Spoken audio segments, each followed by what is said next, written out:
Welcome, everyone. My name is Sanya Gurnani. I'm the co-founder of Reyes Agent. I am so excited to welcome you all to Reyes Agent Summit today. It's our second one. We had one last year in October. It was our first one. And we're committed to doing these regularly. This year, we are featuring, this summit, we're featuring NAREP San Ramon Valley. Michael Berdales is the president, and we've been working closely with him to put this together and his team. I am going to kick off by giving you a quick intro on what Reyes is, and then I am going to go ahead and introduce Michael for the first session of the day, which is diversity in real estate and why it matters. As I'm going to go through these, please feel free to keep chatting in. Tell us where you're joining from. We would love to hear from you. So much of this is about us building a community here at Reyes, and that's you interacting as real estate professionals from all over. So let me kick it off. So what is Reyes? So Reyes has been empowering agents. That's our mission since 2015. We started as a community. We still are a community. We have 70,000 agents as part of our network. These are through partnerships with Women's Council of Realtors and NAREP San Ramon Valley and many other associations like that. We allow you to send referrals to each other. So if you are in one part of the country and your client is moving to another part, use the referral marketplace to send each other referrals.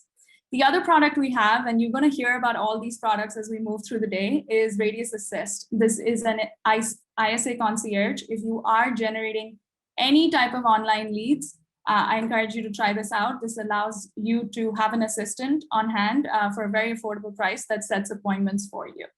And then lastly, we just launched Reyes Agent Realty this past year. We are in California and Colorado and expanding all over.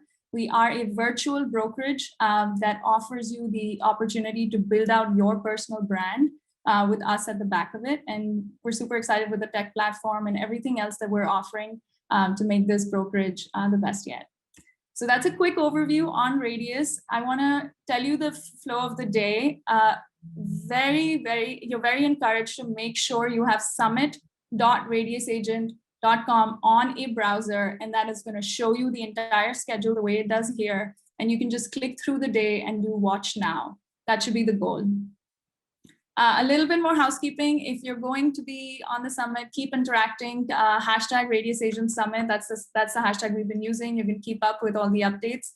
Make sure to keep using the chat box, interact, give your feedback on whatever you're hearing in the session. There will be a giveaway at the end of every session. So stick around till the end. We're going to announce a winner at the end, and it's going to be one of the attendees of that session. At the end, we are going to be hosting a social hour, which is a networking session. 2 times during the event, you're going to be put into small groups and where you can get to know agents from all over the country. So this is our schedule. We're going to start with diversity in real estate right away. And then at 9:45, we're going to go into how to close 100 homes a year. And then that's the way the schedule goes. And we go from 9 a.m. to 2:30 p.m. So I am going to stop here. I'm going to introduce Michael Berdales. He is the Director of Brokerage Expansion at Reyes Agent. He's also the NAREP San Ramon Valley chapter president, and let him take it from here. Thank you so much, Sanya. Welcome everyone today. My name is Michael Berdales. I'm the Director of Broker Expansion here at Reyes Agent Realty, and I'm also the president of our beautiful NAREP San Ramon Valley chapter. Today, we are taking the day to honor Black History Month by featuring Black real estate panels, also brown real estate as well. So you guys tune in for that.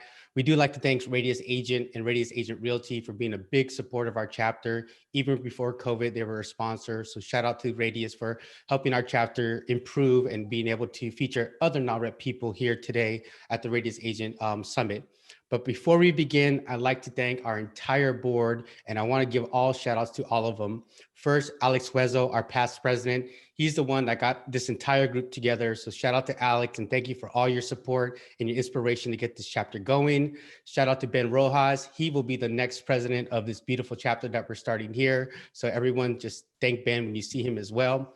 Victor Reyes, he's going to be on this panel, and also our events director. Thank you, Victor, for all you're doing for the NAREP chapter.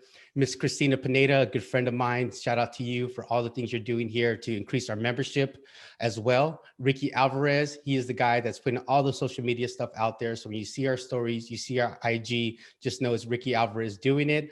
along with his co-marketing director, Brianna Salinas. She has really brought some innovation to our marketing. So we definitely appreciate Brianna and all the things she's doing. Christina Flores, one of our founding members and part of our chapter when it first started. So Christina, thank you for your sponsorship support and everything you do for our chapter as well. Daisy Munoz is basically our treasurer. So she keeps us in line and makes sure we don't spend money we don't have. So thank you, Daisy, for all that you're doing as well. And Helika, thank you so much for being our sponsorship director and all the things you're doing to raise funds for this chapter. And Patty as well for being our educational chair and help ensure that we do some great topics at all the events that we're doing as well. And last but not least, I'd like to thank our committees, Zulian Morales. Zulian, you have been a big help with this chapter, and we thank you so much for helping us navigate through all the things that we're doing here. Grace Davis, thank you, Grace, for all the things you're doing and setting off this marketing thing for us as well. And last but not least, our OC guy, Eliseo. Thank you for driving all the way up from Orange County just to attend our meetings. So you guys, our chapter, it's only $49 to join. So please, we talk about diversity, which is going to be our next panel. And this is not just a Latinx community. We are NAREP, we are a Latinx-based organization, but we would love for all people of color to join our organization and get down with us as well. So only $49 to join our chapter, which then kicks it into this new session that we're about to do, which is called Diversity in Real Estate. It really speaks a lot to me because when I first started in real estate, there wasn't much diversity. As we all know, the Association of Realtors was started by white men. So let's talk a little bit about diversity, how we can do that. So I want to start bringing out our panel, Cheryl, Victor, and Shaniqua. So at first, I want to start off with Cheryl. How are you doing today, Cheryl? First of all, I'd like to say hello to all the Radius Agent Summit attendees. Thank you for being here today. I see that you're from all over the United States, and that makes me feel great.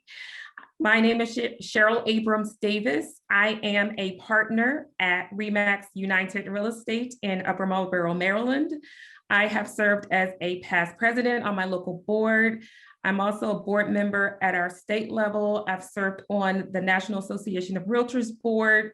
I'm a member of the Forbes Real Estate Council, and I've been a realtor for over 19 years. And I'm excited to be here. Thank you so much, Radius Agent, for having me here as a panelist today. Awesome. Thank you, Cheryl, for being a part of this panelist, and I'm ready to get this started. But first, Miss Badger, how are you today?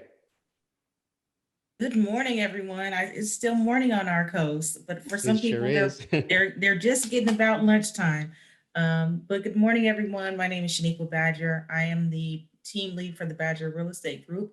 We are for lack of better words, a kick-ass team for court-friendly global living. But when we're not selling real estate, we're advocating for Black homeownership. And in doing that, I'm the national director for the National Association of Real Estate Broker, NAREB, the director for the California Association of Real Estate Brokers, which is our state entity. And then, of course, I do it back home too, right here in our own backyard in the city of Oakland, with the Associated Real Property Brokers, which is the local NAREB chapter, as a board director as well. Thank you for Radius. Thank you for NAREP. I have to honestly say that we can't do this alone, so we definitely need to have this conversation together. Yeah, thank you for saying that. And yeah, shout out to the Realist, man. I mean, what a great group of people on the national, state, and local level too. So shout out to the Realist to being a part of this event as well. Now I'm going to bring out a good friend of mine and also a board of director, Victor Reyes. Victor, how you doing today, buddy? Doing good, Michael, man. How are you? Good, man. Are you? Is that Richmond you're representing? Oh, man. Is that Richmond right there man. on your shirt? Yes, sir. Tell us a little bit about yourself, Victor, where you're from and who you're working with. Yeah, definitely. Welcome, everybody. So my name is Victor Reyes. I am a real estate agent with Keller Williams Realty. I am a Peruvian born, first generation, Bay Area native from Richmond, California, bilingual realtor who loves to, help folks in my community, and also just, love to talk about, ways into more equitable and social justice issues and, and housing and everything. Awesome, man. Thank you for that. So let's get into it, you guys. I'm super excited to get into this Q&A stuff with you guys. So let's start off with you, Victor, since we're already talking. Let's just go in general topic here with just diversity in itself. Like, to you, Victor, what do you feel diversity is for yourself?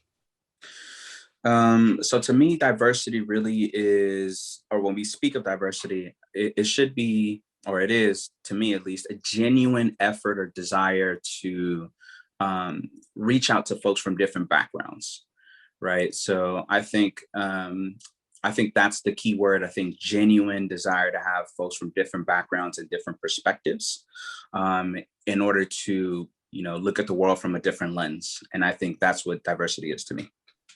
Awesome. Cheryl, same question to you. What do you feel diversity is for yourself? Well, as you know, there are a lot of definitions for diversity out there on the internet, and everyone has their own interpretation of what they think it is for them and their organizations. So having been a person who worked in the field of human resources for quite some time before I became a real estate and actually worked with diversity initiatives, I really had to dig deep to fully understand and answer this question. And it really took me some time to answer. It wasn't an easy answer because diversity to me is broad, because I believe that it can't be complete without inclusion and equity. It doesn't work if you don't have all three of those things together.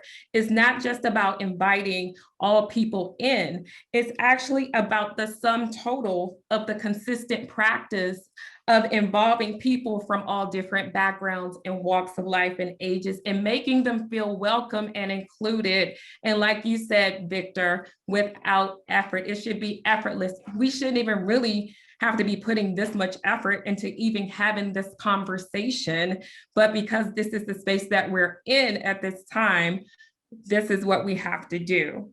And so at the end of the day, we just want to make sure that everyone who is included has an equitable seat at the table. I love that. I mean, we can stop right now, you guys. That was really, really good. Shaniqua, same question to you. What does diversity mean to you, and why does it matter?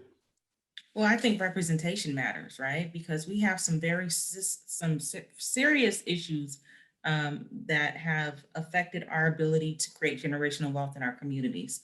Many of it has been systemic.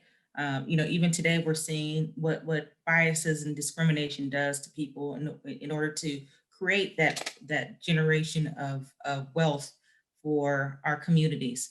And so we really need to make sure that when we look in from a macro and a big lens, or a wide lens, I should say, we should be able to say that there is a mirror of diversity that supports what we all look like. And so we want to make sure that, again, when we go and we get out there and we have representation for people that look like us, and sometimes for people who don't look like us, they have the ability to operate in a space that has inclusion and equity that's for everyone. Yeah, I love that. I think sometimes too, us being privy to the Bay Area and how we all just mesh with each other, right? The way the Bay rocks is just that swag we have. And it's so, because we're privy that all of our cities are close to each other, right? Like you go down to LA, it's so far distance it gets from one city to the next. For us, we can be in a 30-mile radius within 30 minutes, be in each other's counties, each other's cities or whatnot. So growing up in the Bay Area, I remember when I was in San Diego, I used to hang out there when I was in the military. My friends came, they're like, man, you guys look like a rainbow.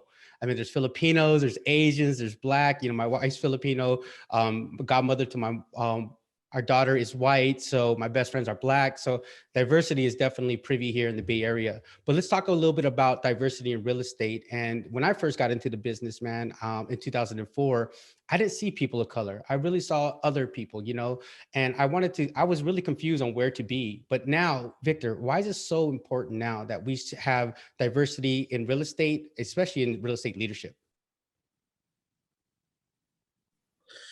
Yeah, no, definitely. I think we've all kind of mentioned it, and I think Shaniqua hit it on the head, is representation, right? We need to see folks of color in those positions to actually, so we can see that the door is open, right? And I think that's super important, so we can see that the door is open. And not just from, I think we see now a lot more folks of color, especially as real estate agents, but the diversity in real estate really kind of just means the entire industry. Right. So we should be seeing more appraisers of color, more lenders, escrow officers, home inspectors, et cetera, et cetera. So I think, we still need to work on that. There's still a lot of work, ahead of us in terms of getting that full representation and, allowing the door to be open in all these different spaces of real estate. And that's important because, you know, people need to see that. They need to see that there is a ability, there is access to it. Yeah, I definitely think, you know, especially within our culture, right? Especially Latinos, like we're still coming to America. Like that's still happening now for us. You know, people are still coming here and still thriving and still doing these things. And, you know, a lot of us, when we first come to this country, we don't understand a 30-year fix. We don't understand a 5-year arm. We don't understand what it is to do the highest and best offer, right? For us, we come and we want a house.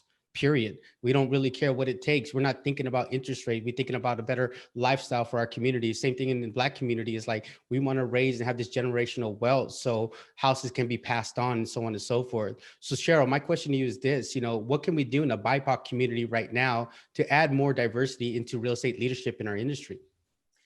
Okay, so well, that is a loaded question.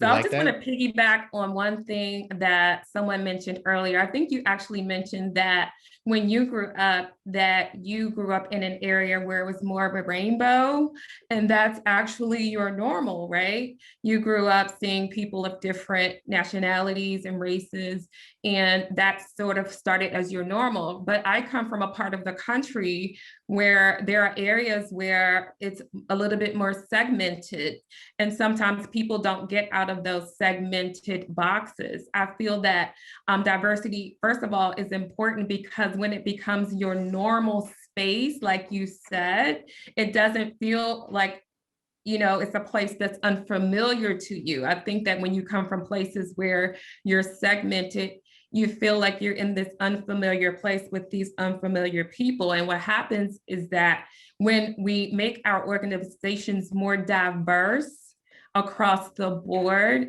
we find out that we're more alike actually than we really are different. I mean, technically on the inside, we're all the same color, right?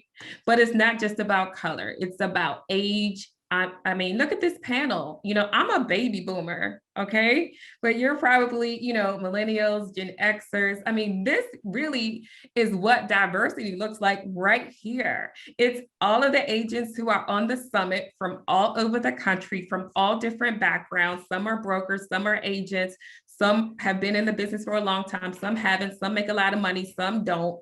This is diversity right here. And what can we do to make some things different in the future? Oh my gosh, I have a whole list. You ready? Let's go. You ready? Okay.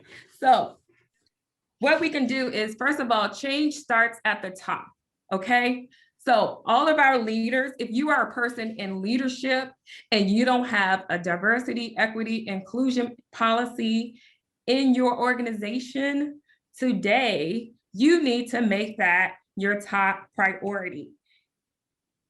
The strength of the pack is determined by the strength of the leader. So the strength of the pack is determined by the strength of the leader.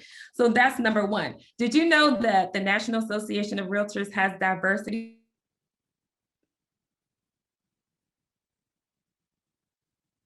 I think I just got muted. Did you hear what I said? Did you know that the National Association of Realtors has a grant available for diversity initiatives for organizations like NAREP and NARAB? So organizations can actually go to NAR and look for some of those grants available. And if you're a member of any organization, then you should hold your organization accountable to make sure that they have diversity, equity, and inclusion initiatives started. And if they don't, hold them accountable. Another thing that people can do is they can join their local association and they can be a part of their local association's diversity committee. And if they don't have a diversity committee, then talk about starting one. And then lastly, keep the conversation going. We don't want this to just be the next big thing and then it fizzles off to the side. Like I said, we have to make sure that DEI doesn't die. I like that a lot, Cheryl. I mean, that made so much. The leader of the pack. I mean, I'm definitely a wolf guy, so definitely resonated with me. So that means a lot. So Shaniqua, I know you speak a lot about this. You had a phenomenal panel with the author from The Color of Law, and that was just fire the whole time or whatnot. But, now that we talked a little bit about the solutions, I mean, some of us don't realize the barriers that we have in real estate, right? We don't realize the color of law, books of that nature. So tell us right now a little bit about some of the barriers and how we can break through those barriers as people of color. Well, listen, I have to have a very brave conversation with you all because I believe that we're all here and we're all family, right? And there's a thing that I always say that I walk into certain rooms where I say real estate so white.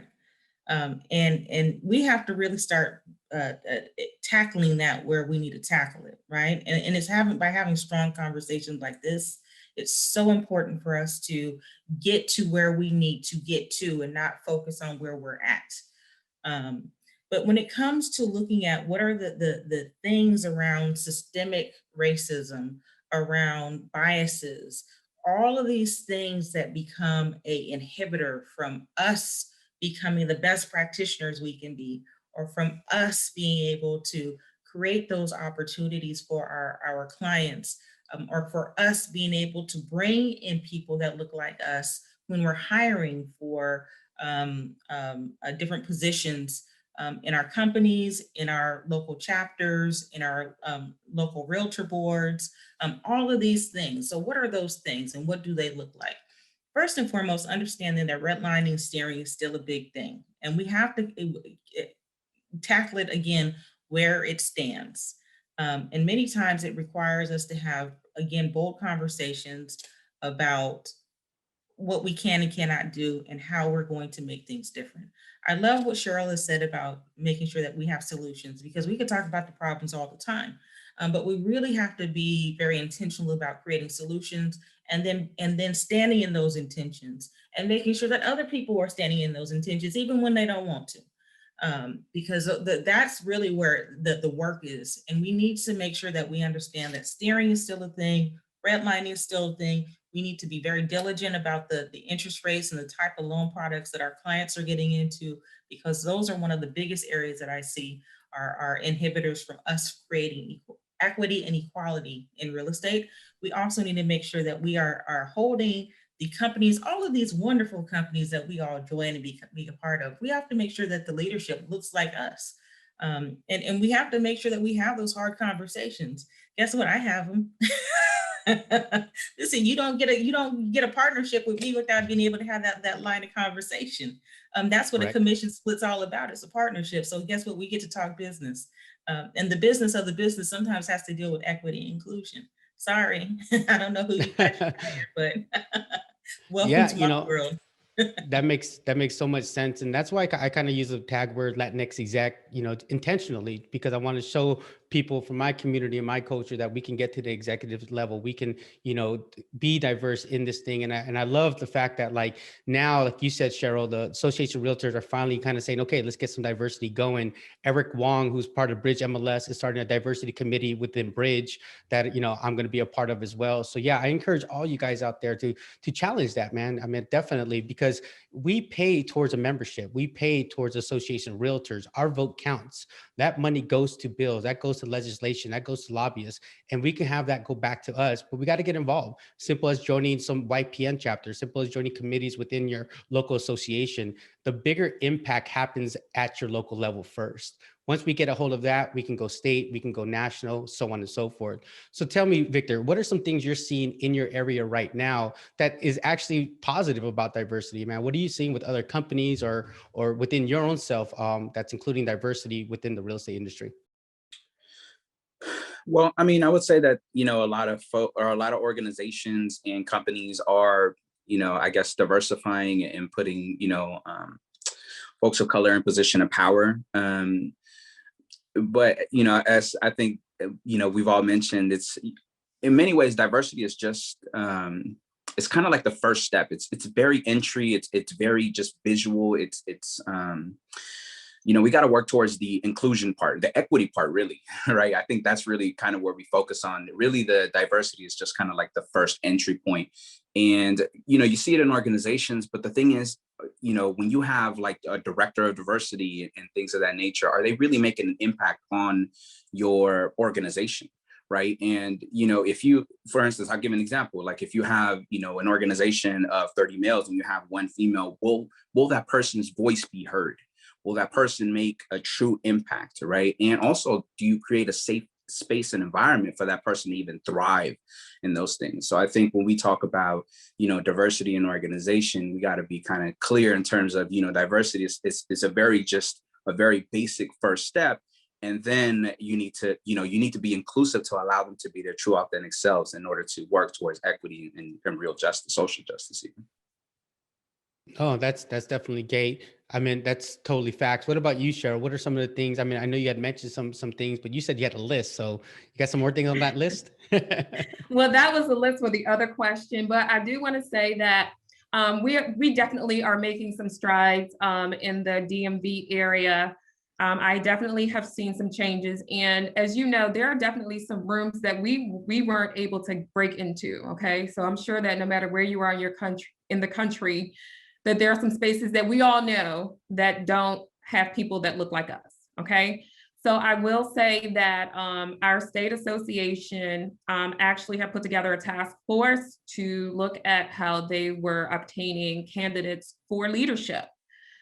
This was actually before everything happened in 2020. So actually, I feel like they were trailblazers and they were, right on the money about making sure that some things were changing. And they had to change because there were some grumblings, like nobody really liked what was going on, where it was just this, constant trying to be politically correct here. Let's just say that there were some inequities, okay? So I will say that over the past year, there's been a new process in place that makes for some competition for those leadership positions. And I feel that the ice was broken in 2020. And I feel that more corporations need to make DEI, which they did, a priority in their organizations. And I really feel like that helped propel them, into, a different space for all. Awesome. And Shaniqua, I know you do a lot, especially I know you're part of Lab Coat Agents as well, and you do a lot about this topic, but what are some of the things you're seeing out there? I see you on a lot of panels. I see you investing in the youth as well. So tell us a little bit about some of the things you're doing to include what we're talking about.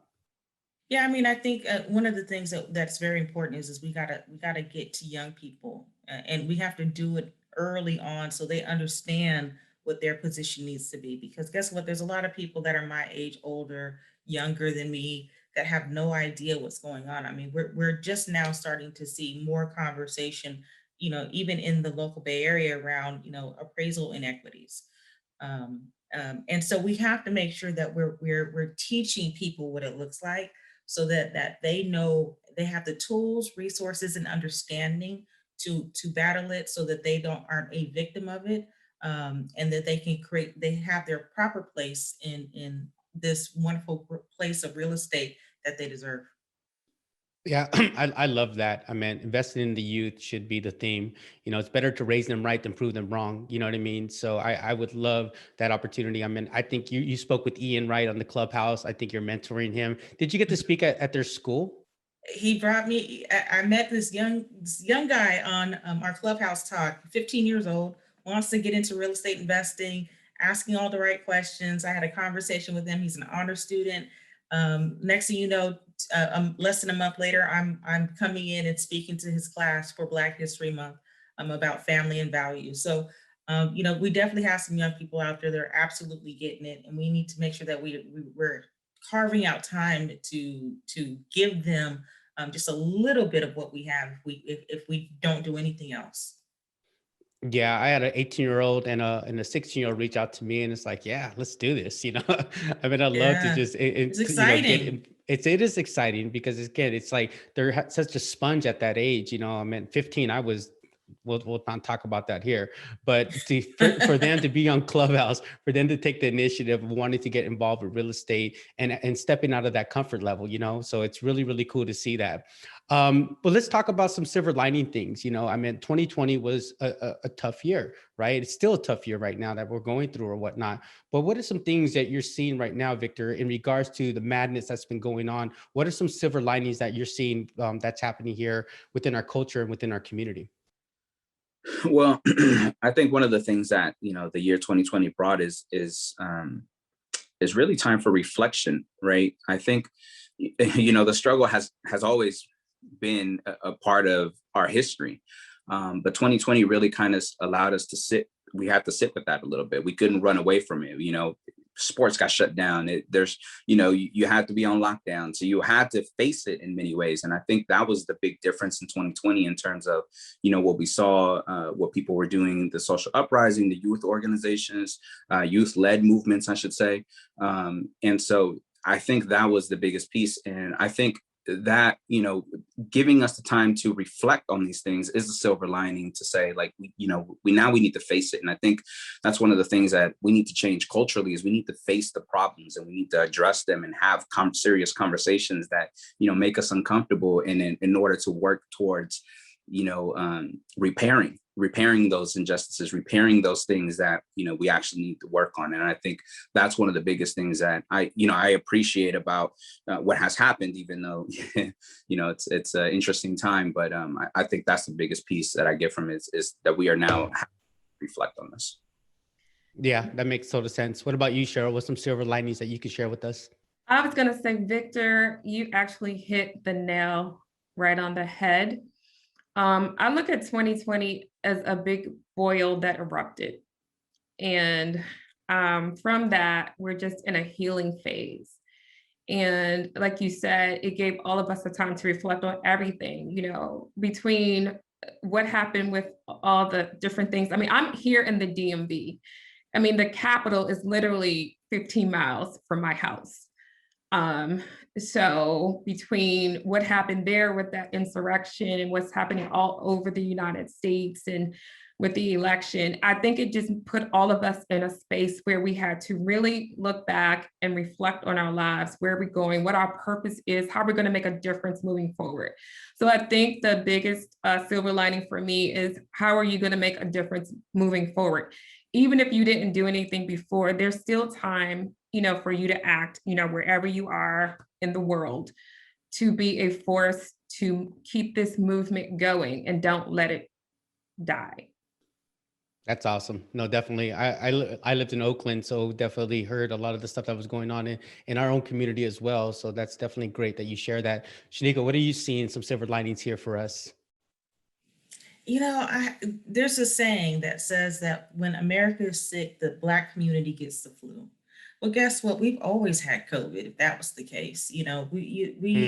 We operate from a different space. And I think that the great thing about 2020 is we got to say, see, we told you so. We've been trying to tell you this all along. And it gave us a different sense of purpose of like, how should we create humanity in just our day-to-day interaction? How do we operate from a space of humility and empathy? All of these things that are very human to all of us, and that makes us kind of really non-unique in that space. So I think that, especially being in the city of Oakland, we've been a part of the movement. This is par for the course for us. We wake up and it's a movement. So I really do think that. The 2020 has been a great opportunity for people just to move different and move different without having any worry about judgment, disassociation, or any of those things. It's like, what can we do to make us all better humans? And that's for me what 2020 was about. Yeah, amen to that. And I mean, it opens up conversations that we're having today like this, throughout the whole thing. I know you guys can't see me, but I'm just nodding my head this entire time with everything that you guys are saying. So that's really good. Well, let's go into some Q&A real quick. And I want to start back with you, Shaniqua. So a lot of people are asking in the panel is like, what is The Color of Law? Like, I'd never heard of this book. And for me, I haven't heard of this book either until Victor shared it to me. And I was thinking to myself, like, why is this not included in all real estate licensees, education, So can you tell us a little bit summary about The Color of Law is, Shaniqua? Color of Law is basically a book that talks about government segregation, the government's role in segregation, and all of the moving parts around redlining, segregation, and all the things that affect wealth generation, specifically in the Black community. And there's a really specific lens around the Black community. And guess what? Those first 3 chapters are all about the Bay Area. So as liberal as everybody thinks that we are, understand that there are pockets of communities that were created because of lack of inclusion in real estate, where people couldn't rent or people couldn't buy. We have a West Oakland because people couldn't rent, couldn't buy to be a part of the port in the workforce in Richmond. So, all of these things, people should really, really take the time. You can get it on Audible. You can get it in physical paperback or hardcover. I know Target covered it for a while. I was one of the when you have some of those checklists off of your career about what you get to do, me sitting on a panel with Richard Rothstein was one of my, okay, I can go to sleep now. There you go. But yeah, he is so knowledgeable in this space. And I always tell people, like, listen, if you think that if we're making any of this up, I'm gonna let you read it from a white author, from a white person who is the subject matter expert in all things desegregation, segregation around real estate. That's awesome. Yeah, great book, you guys. So we're going to chime out, but before we chime out, I wanted to introduce some books too. Body of America, it's a great book, you guys. It's about how immigrants shaped the community here in America as well. Another book that you guys can read is called The African American and Latinx History of the United States. It's another great book that I recommend to you guys to read too. But before we go, I want one last gem. I want one last shout out. So is there a quote or just one last gem that you can drop before we leave? I'm going to start with Cheryl. Yes, we would be remiss if we didn't have a quote as we come to the close of Black History Month. So I want to leave you with this quote from the Dr. Martin Luther King Jr. And he said, "An individual has not started living until he can rise above the narrow confines of his individualistic concerns to the broader concerns of all humanity." And that is his quote regarding diversity. And I think that's a great way for us to close out. Awesome. Shaniqua, do you have something? Yes, one of my favorite statements from Dr. Martin Luther King as well is when he said, "We're coming to get our check." So we're coming to get our check. I love that. Victor. I don't think I have a quote to share. Victor, it's okay if you quote Jay-Z, bro. Yeah, no. All right. I have Nipsey Hussle here on my coffee mug, but I would say that not necessarily a quote. I would say follow the youth. If you do work in a community, go to your community, follow the youth. That's what I would say is they need our support. So follow the youth. That's what I would say. Awesome. And then I'm going to end with my quote right here by Bob Marley. I don't know if you guys can see it in the back, but it says, "No one but ourselves can free our minds." I love that quote too as well. So thank you guys so much for talking about this. And thank you, Reyes, for allowing us this open conversation right now. And I'm going to bring in Liliana. Lily, you there? Yep, I'm here. Can you guys hear me? Yeah, thank you guys so much for having us on this panel, but I'm going to turn it over to you to talk about Reyes and also for our next raffle. Yeah, absolutely. I'm going to go ahead and share my screen. And if you guys aren't familiar with Reyes, let me just quickly present here. So like Sonia mentioned, we have a lot, but I want to highlight specifically our network and community. I'm actually previewing you our new design for the community. But overall, our community has over 70,000 members, all real estate agents or real estate professionals.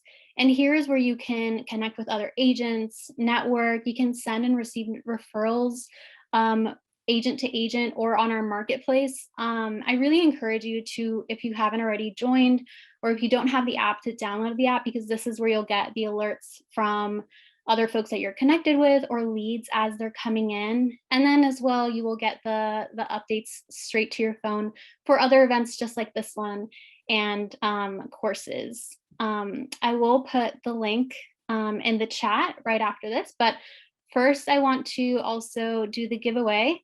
So our next giveaway is, or our first giveaway more like, is a $150 gift card to Black and Green. Black and Green is essentially a more sustainable and Black owned Amazon Prime per se. It's amazing and they have really, really great products. And if we can get a drum roll, our winner is Stephanie M. Burton. If you can give me your contact information in the chat, I will reach out to you and give you the info on, or send you the gift card more like. And I just put our links to either join our network in the chat or download the app. So if you pop in there, you can go ahead and join if you haven't already, or download again the app to kind of get updates for events and so on and so forth. Awesome. Thank you, Lily, for all the things you've done. Yeah, of course. And again, thank you to our panelists and everyone who has joined. Diversity is really close to my heart as well. And it's amazing to be able to have a platform to speak upon these things to people who are not only that look like us, but also other people that are really interested in learning what they can do to help improve inclusion. Awesome, you guys. We'll stick around for our next panel. Take care, everyone. Peace, love, and real estate.